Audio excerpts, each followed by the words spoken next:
زکوٰۃ کن کو دے سکتے ہیں؟ اللہ پاک نے سورہ توبہ کے اندر 8 افراد کو بیان کیا ہے۔ انما الصدقات للفقراء والمساکین والعاملین علیہا والمؤلفۃ قلوبہم وفی الرقاب والغارمین وفی سبیل اللہ وابن السبیل۔ یہ 8 افراد ہیں جو اللہ پاک نے بیان کیے ہیں۔ سب سے پہلے فقیر، دوسرے نمبر پر مسکین، تیسرے نمبر پر عامل، چوتھے نمبر پر رقاب، پانچویں نمبر پر غارم، چھٹے نمبر پر فی سبیل اللہ، اور ساتویں نمبر پر مسافر، اور آٹھویں نمبر پر مؤلف قلوب۔ یہ 8 مصارف اللہ پاک نے قرآن پاک کے اندر زکوٰۃ کے بیان کیے ہیں۔ یہ جو گلی میں مانگنے والے فقیر ہوتے ہیں، اس سے مراد یہ جو فقیر اللہ پاک نے جو بیان کیا ہے کہ فقیر زکوٰۃ کا مستحق ہوتا ہے، یہ ہر مانگنے والا یہ نہیں ہے، بلکہ فقیر سے مراد فقیر شرعی ہے۔ اور فقیر شرعی کون ہوتا ہے؟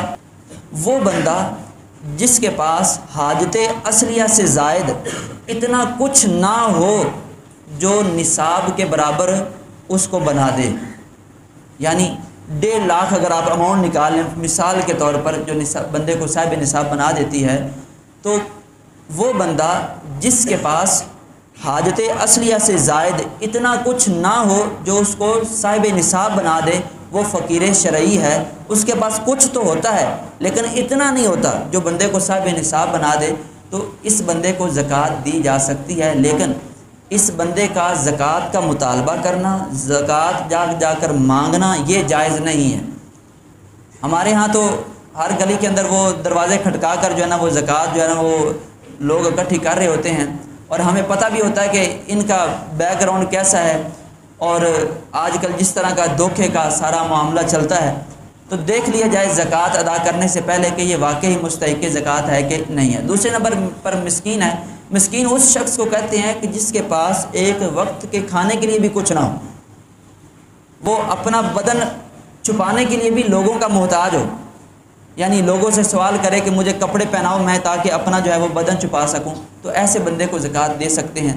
تیسرے نمبر پر عامل۔ عامل اس شخص کو کہتے ہیں کہ جس کو بادشاہ اسلام نے زکوٰۃ عشر وغیرہ اکٹھا کرنے کے لیے مقرر کر رکھا ہو، اس کو یہی ذمہ داری سونپ دی ہو۔ چوتھے نمبر پر رقاب۔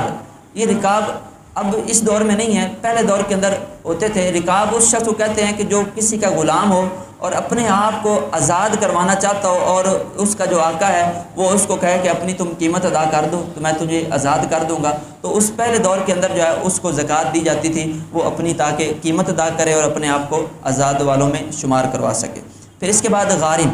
غارم اس شخص کو کہتے ہیں کہ جو مقروض ہو، اتنا زیادہ مقروض ہو کہ اگر وہ اپنا قرضہ اتارے تو اس کے پاس نصاب کے برابر کچھ نہ بچے۔ ہر مقروض نہیں، بعض بندے تو کروڑوں کے مالک ہوتے ہیں لیکن انہوں نے ساتھ میں قرضہ بھی لیا ہوتا ہے، تو یہ دیکھ لیا جائے کہ وہ اتنا مقروض ہے کہ اگر وہ اپنا قرضہ اتارے تو اس کے بعد اس کے پاس کچھ نہ بچے۔ ایسے مقروض کو جو ہے قرضہ اتارنے کے لیے زکوٰۃ دی جا سکتی ہے۔ چھٹے نمبر پر فی سبیل اللہ۔ فی سبیل اللہ سے مراد جو اللہ کے راستے میں ہو۔ اب اس کی کئی صورتیں بن سکتی ہیں۔ وہ مجاہد جو محتاج ہے لیکن جہاد کرنا چاہتا ہے تو اس کو جہاد کا سامان ہم زکوٰۃ کے مال سے جو ہے نا وہ پرووائڈ کر سکتے ہیں، مہیا کر سکتے ہیں۔ ایسے ہی کوئی غریب بندہ جو زکوٰۃ کا حج کا شوق رکھتا ہے اور حج پر جانا چاہتا ہے تو اس کو مال زکوٰۃ میں سے جو ہے وہ حج کروائی جا سکتی ہے، یہ بھی فی سبیل اللہ کی کیٹیگری کے اندر آتا ہے۔ اس کے بعد جو علم دین کے طلباء ہیں، جو مدارس میں پڑھتے ہیں، وہ اگر امیر نہیں ہیں، غنی نہیں ہیں، تو ان کو بھی جو ہے زکوٰۃ دی جا سکتی ہے، وہ بھی فی سبیل اللہ کی کیٹیگری کے اندر آتے ہیں۔